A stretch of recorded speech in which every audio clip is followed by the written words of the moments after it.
Welcome to Gapology Radio with your hosts Mark Tinas and Brian Brokoff, authors of the leadership development books Gapology, IMBAR, and Speed of Purpose. At Gapology, our purpose is to help leaders achieve their greatest potential. To learn more about our groundbreaking books and training services, visit our website, gapology.org. Hey everybody, welcome to Gapology Radio. If you enjoy inspiring your teams, especially if you lead teams of leaders, we have a great resource for you. Our Gapology Inspiration Collection contains short, bite-sized messages that you can easily consume and share with your teams. We've laid the books, volumes 1 and 2, out in 52 short lessons that can become teachable points of view for you to deliver to your team during your weekly meetings or conversations. And we have more on the way, so stay tuned for all of that. You can learn more by visiting our website, gapology.org, or by just looking for Gapology Inspirations on Amazon.com. And as for tonight, we're going to dig into some methods for analyzing your business to acquire insight into how you're doing and what things can be done to move in the direction that will help deliver your purpose and highest objectives. So let's go ahead and get the show rolling with Mark Tinas. Y'all good to go? I'm good to go. Okay, you've got your Chardonnay. I just poured it and I've got it. Okay. It's not ingested yet. Okay. Do you need me to pause? Wait a little bit? No, I'll ingest it as we go. Okay. Okay, that sounds good. To keep me on track. It's quite a joy to me, believe it or not. Yeah. I actually have a glass of it right here in front of me. What? Yep. Well, I figured, you raised the bar, you set the bar for how to do these podcasts, so I need to follow your lead. What would we call it? Podcast Chardonnay. What do you have? I don't know, some cheap stuff. Oh, man. Very cool. Anyhow. Well, maybe we should get the show rolling. I'm excited about tonight. We're talking about exception reporting, and I'm not naturally an analysis kind of person. I'm not a numbers person, as anybody out there who knows me would attest to. But I'm always intrigued by it and really inspired by people who can really connect with the numbers. But I value the numbers. I understand that the numbers relate to behaviors. So I'm really excited to talk through our topic tonight. And I know you've got some really great notes on this, Mark. So you want to kick her off? Well, it's good that I am a numbers person since you are not. Yeah, so, I know. We do contrast that way. That's for sure. Together we make a killer combination. Yeah, exactly. Yeah. So we have found that in many of our clients, they are not using exception reporting effectively, or they are not using exception reporting at all. Mm-hmm. And it is a total game changer. So exception reporting, if you simpled it down, it's just determining what the key metrics are for your business. Very narrow group of key metrics. And then reporting on those metrics so that the leadership fully understands the behaviors that equals those and can drive those. And there's many other advantages, but that's a big one. We had a client who was a home builder, and when we looked at their metrics, there was more than could fit on a page if you listed them individually. Would that be safe to say? Yeah, definitely. And what we found in looking at the metrics of a home builder was that days to deliver was just one of 50 metrics. Days to get the home built, in other words, one of 50 metrics.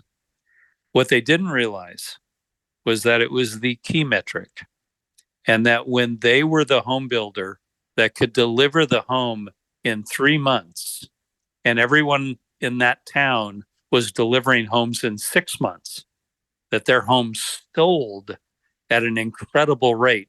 Sales went through the roof because of a metric of home delivery. So does that make sense, Brian? Yeah, totally. You have to, as an organization, know what the key metrics are that truly drive your business. And it can't be a bunch of things. We suggest 3 to 5 very narrow metrics. And when you use exception reporting around those, we have seen 100% success rate. I don't know that we've ever missed. Yeah. The thing that always blows me away is that oftentimes people don't connect with the reason for the number. Why do we have this particular number as our goal, our objective, our expectations, whatever that might be? They don't understand how it connects to their role and the things that they're being held accountable to. And I think exception reporting is a great way to do that. If you can narrow it down to these, say, 3 to 5 things that are the most important, and understand how every role connects to those 3 to 5 things, you really get people bought in on the purpose of the actual number itself. Yeah, well said. Well said. Well, let me give the definition of exception reporting so everyone knows what we're talking about. It's simply a reporting that compares the performance of your team by individual or teams on the key metrics. It's that simple. It's a consistent reporting of performance. And again, we're talking 3 to 5. This reporting is then published. The numbers are out there. Brian's number 1 and Mark's number 3. Wow, I don't like that. It affects behavior of the team, but it gets published. It gets published on a rhythmic basis. So the team knows when it's coming out. That affects their behavior. So it truly moves performance dramatically in a positive direction by creating a focus and an accountability. The most famous company today that does this is Salesforce.com, Stock Simple CRM. So they've worked with some of the organizations we've worked with, and we've seen their work.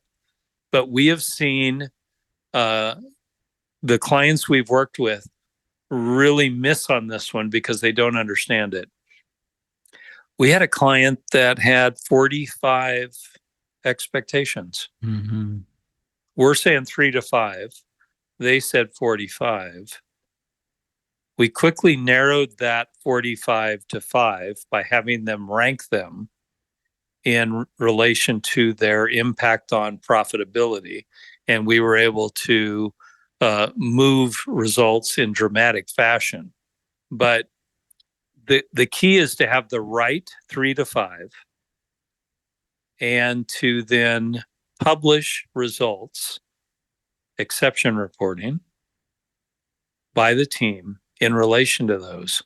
So what would happen, Brian, if I told you that on Monday morning we were going to publish your results in Gapology for the week? What would happen? Mm-hmm. Well, I would have a laser focus on everything that I had to contribute to around, Gapology, everything that we do here. So what if I told you that we were going to publish the number of new clients you had brought to Gapology for the week? Oh yeah, I'd be all over it. You'd be all over new clients. Yeah. Yeah. So if that were the measure we wanted, we would tell Brian that, and we would then publish those results, Brian versus Mark, I gather, since we're the only two here. Mm-hmm. So, but picture a team the size that you have and how that affects their behavior for the week. We're going to publish that, Brian, every week. We're then going to accumulate it and publish it for the month, the quarter, and the year. And by the way, at the end of the year, we're going to have a yearly banquet that celebrates our top performance. So either you or Mark is going to be the top performer. Would that affect your behavior? Mm-hmm. Oh, totally. 100%. Yeah. So what we've seen is leaders that don't know about exception reporting. That's a big gap. Leaders that, or companies that pick the wrong metrics to focus on. They actually aren't the key metrics. We have seen a lack of accountability around those metrics, that can be an issue. So if you're saying these are the top metrics, you had better as an organization be creating accountability around that. And then one of the biggest things we've seen is an actual lack of curiosity on behalf of leadership as to why Brian is producing 3 new clients per week for Gapology and Mark's producing only 1. Would it be safe to say that Brian's behavior is different than Mark's? There should be a curiosity in leadership created by exception reporting about why this number is here and this number is here. This person is producing this level, this person is producing this level, or team is producing those levels. And what is the difference in behavior? And once you figure that out, you can explode the business. Yeah, I think what you're hitting on there is something that's incredibly important. Oftentimes, I think we get so caught up in the number that we don't look at the reason for the number. So, something to really consider is, well, first of all, what's the purpose for the analysis? We need to figure out what's the result, what's causing the result, what can I do about it, what can my team do about it, how can I affect those numbers. So taking a step back away from the number and using it as evidence for some sort of behavioral element that you as a leader can then impact. I think just exception reporting in general creates this insight into your business that if you don't have exception reporting, you're not going to have. That insight then creates, well, I think impact it can really create from that. So it's important to take the time to build it into your leadership rhythm. I think it's an important part of what you should do as a leader. So picture this. So I grew up in Northern California, and we were 49er fans. Boo. And our quarterback was Joe Montana. Oh, yeah. And so I'm at a 49ers game and I'm watching Joe Montana. And at some point throughout the game, numerous times, he would stop and look up at the scoreboard. Mm-hmm. He would just stand there and stare at it. It mattered to him. So exception reporting is the scoreboard. If you make it important to your team, they'll want to stand there and look at it, and they'll want to go back on the field and achieve great things. This is about leadership. So we have encountered leaders who said, I don't really want to make anybody feel uncomfortable if they aren't performing well. And I don't know if exception reporting is fair. Come on, put up the score.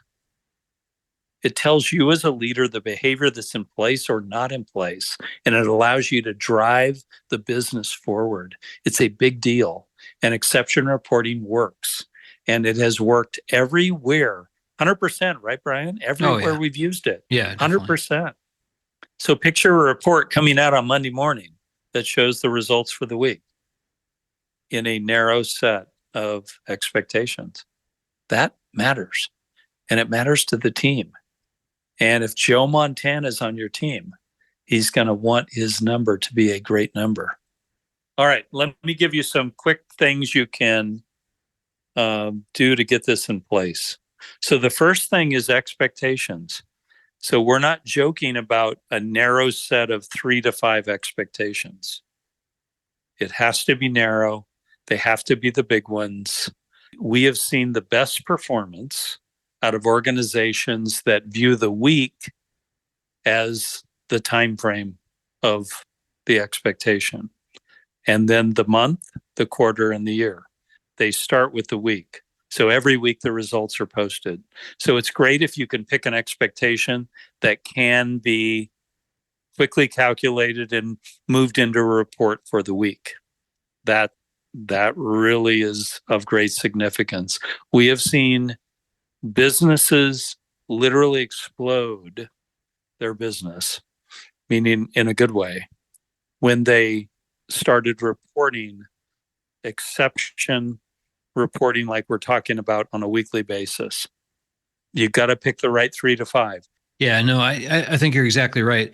That week time frame is something that's somewhat controllable. If you're trying to create momentum in your team, if you look at the month or the quarter or the year, it's tough to create momentum. But when you look at that week time frame, I think you can really do that.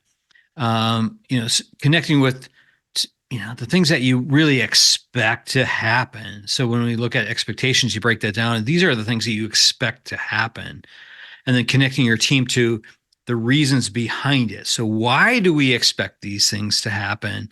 How does it impact our purpose, our objectives, our, the bigger things that we're going after, trying to connect their hearts and their minds to their hands, to the things that you're expecting them to actually do. Yeah. So be very clear on the expectations, and have a very clear, and we'll get into this in a minute, rhythmic pattern of reporting them. Yep. And it will work for you. Mm-hmm. So the next piece is overlooked by most organizations, and that is that the metrics that you're reporting need to be behavioral. They need to be behavioral. So think about that. It gives you a huge advantage. So you publish the report, and the top performers at 95 out of 100, making up the number, and the bottom performer is at 75. So you have this range of 95 to 75. If your metrics are behavioral, you as a leader can go observe, hang out, spend time with the 95, understand it, do the same thing then with the 75, understand it, and you can change the world. Likely the 75 does not know what the 95 does, or doesn't know how to do it. And when you connect as a leader with the behaviors that equal 75 and the behaviors that equal 95, everything changes, because you can move the organization forward in dramatic fashion. So ideally, the key here is that you're selecting metrics, those 3 to 5 expectations that are behavioral. Yeah, I totally agree here. I think metrics are really just the evidence of the behaviors. So you can look to the metrics to tell if the behaviors are in place or not.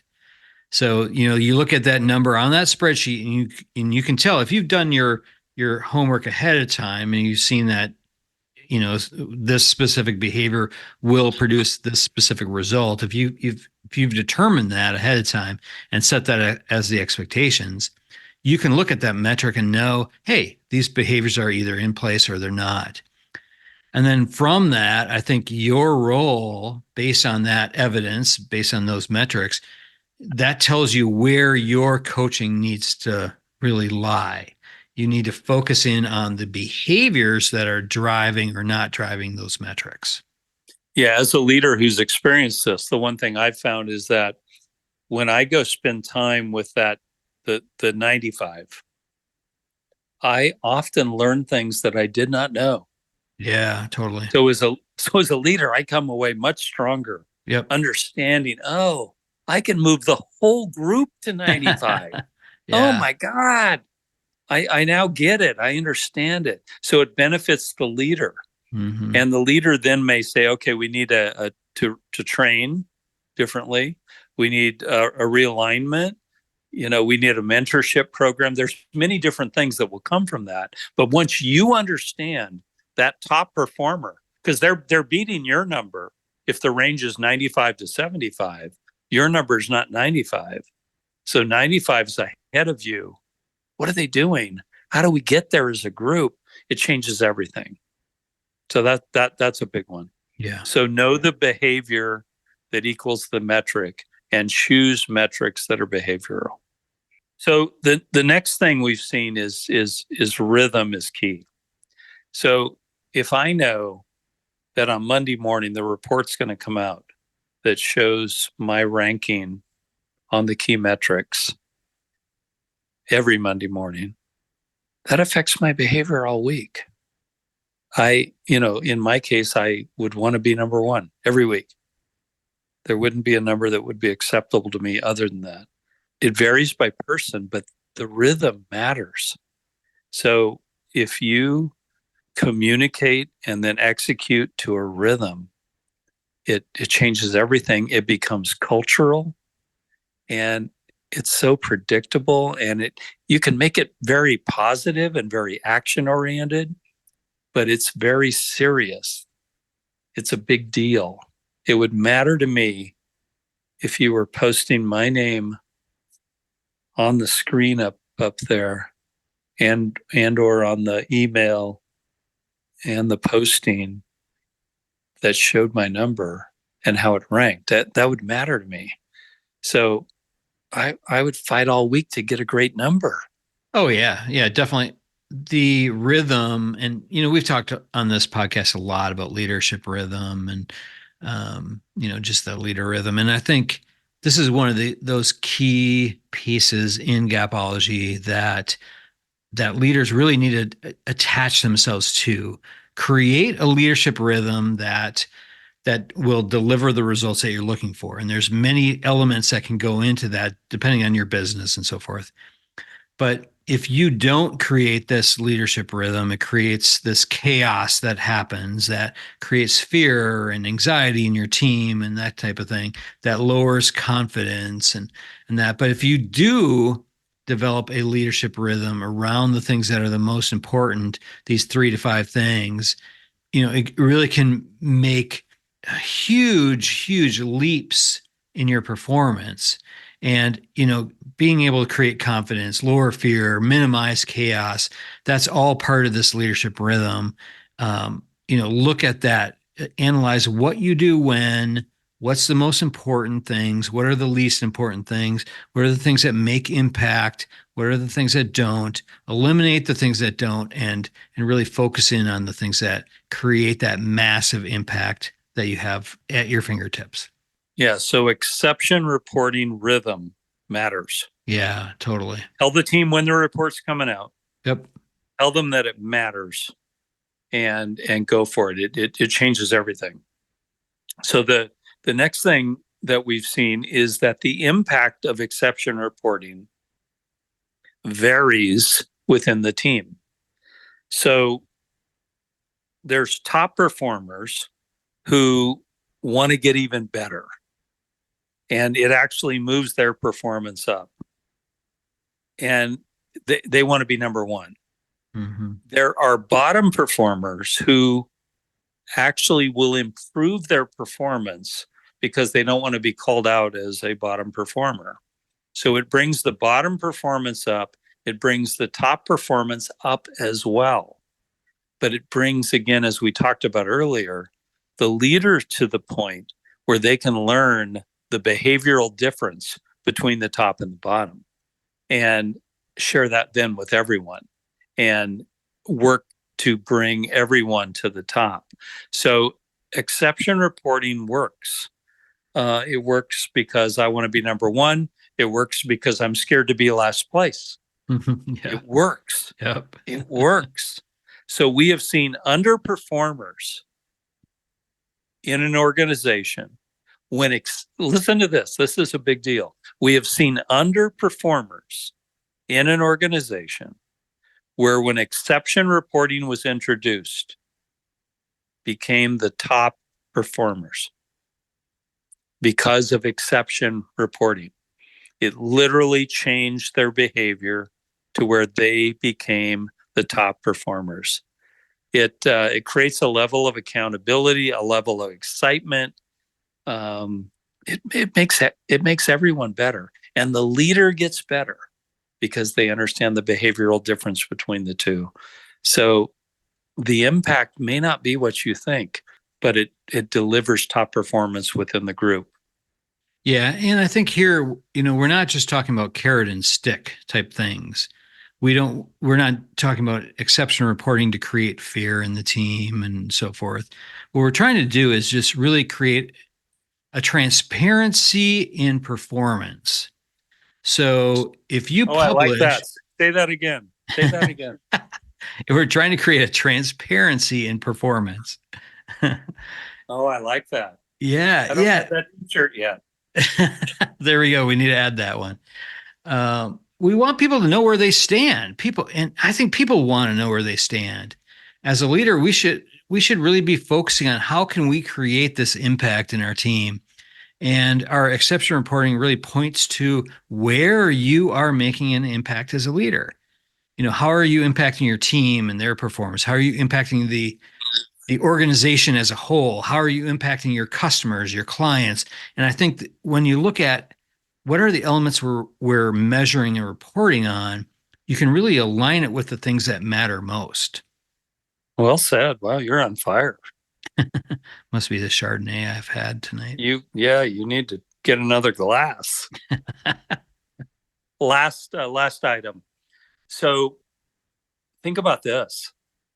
What if the exception reporting became your celebration points? What if it became the celebration culture? We did a podcast that we really loved called We Are What We Celebrate. And it is so true. We are what we celebrate. So picture this narrow set of metrics that you've determined are behavioral and that really drive the profit of the organization, whatever. And those became the things you celebrated. And the team knew that every month and every quarter, and then at the annual awards banquet, that this would be what we would celebrate. And that would bring a focus within the group. Weekly, monthly, quarterly, annually, that would be unbeatable. So we are what we celebrate. So what do you celebrate? What if you told the team that at the annual awards banquet this year, we're going to give out trophies for these 3 metric performances? And it's just a game changer. What if you develop swag around these metrics? Oh yeah, I love that. Yeah. and the team was cool. wrapped in them. Mm-hmm. So celebration is a leader's tool to motivate the team, top performers, underperformers, whoever, to totally different levels. And so we view exception reporting and celebration to be key elements here to really being great. This podcast, if you could just take notes on it, write it down, make sure it's executed, within your group, unbelievable. So, sorry, what are your thoughts on celebration, Brian? Yeah, no, I love that. So celebration, when you were talking about culture there, it made me stop and think about all the root solutions that we have. So in our Gapology model, we have 3 gaps, and under each gap, we have a root solution, which is really our method to close the gaps. So one of those is culture. And oftentimes when I'm looking at culture and I'm talking about that with people, it's a little bit more theoretical. People, they don't really connect with what does that mean by culture? And we've talked about that on the podcast, that culture is really something that you're creating every day. Whether you want to or not, you're creating a culture. But this piece here, Mark, where you're talking about celebration, creating a rhythm of celebration, that does really build that culture where people are really proud of the results. So you look at the exception reporting, you see those as results. People can really be proud here when it could be a formal reward, a big thing where they receive a trophy or whatever, some sort of public recognition, but it could be certainly a handshake or a handwritten note or something like that from the leader as well. So, I think there's a lot of power here that leaders really need to lean into. And it shapes the behavior of the team for the entire year. Right. Week by week by week, by day by day by day as well. Mm-hmm. Yep. Totally. It affects everything. So don't underestimate this. Don't assume you've got it in place at the level it should be. Reevaluate it and, really we covered so much in this 30-minute podcasts that you can really build upon. Take it very seriously, and give us feedback. Yep. Anything else, Brian? No, let me just review it for everybody. So the tips that Mark laid out for you. So expectations. So make sure you're picking the right metrics to measure. Keep them narrow. Behavioral. Make sure that they're behavioral, that there's behaviors attached to them. Create a rhythm is the next thing around your reporting. Impact. So, make sure that you're connecting with the impact that it makes. And then finally, celebration. So create a celebration rhythm. So those were the tips this week. And the only other Mark. one I would add is we've seen organizations that actually are not doing exception reporting at all. So the first thing would be to commit to exception reporting, and then follow those items that Brian just laid out. Yeah, love it. Excellent. Good tips, Mark. All right, Nice thanks, job. Brian. Okay. Well done. All right, we will talk to everybody next week. Look forward to hearing from you. Thanks, everybody. Yep, we'll see you. Bye-bye. All right, that'll do it from here. For more information on Gapology or Gapology Inspirations, head on over to our website, gapology.org. Everyone have a fantastic week. We'll talk to you soon. This has been a Gapology Institute production. Visit us at gapology.org.